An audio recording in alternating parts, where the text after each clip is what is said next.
Patay ang isang lalaki matapos pagsasaksakin umano ng kanyang best friend sa Davao City. Sa mismong kaarawan pa ng biktima nangyari ang krimen. Makibalita tayo kay Tech Ocampo ng GMA Davao.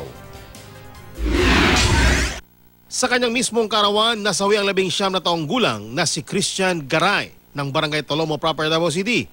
Pinagsasaksak umano siya ng kanyang mismong best friend na si George Mendoza. Base sa investigasyon, nag-inuman sa bahay sina Garay at Mendoza.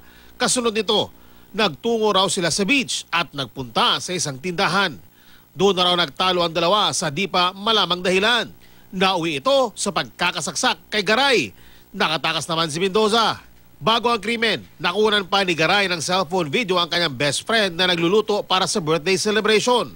Labis ang hinagpis ng live-in partner ng biktima, lalo pat may naulila itong 8 buwang gulang na sanggol. Pasaylo pa niyo?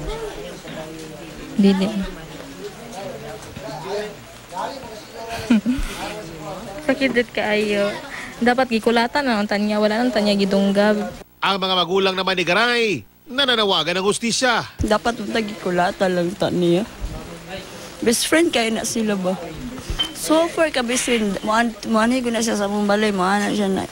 Asa si Christian, kaya magkape na sila sa isa ka baso, magtunga, sila duha. Tapos, dili ko ako nag-expect yun ng ano niya, kung anak ba. Tay sakit tao iyo, wala kong nakuanan ba? Ano lang, kumahim, pasadyos na lang ako.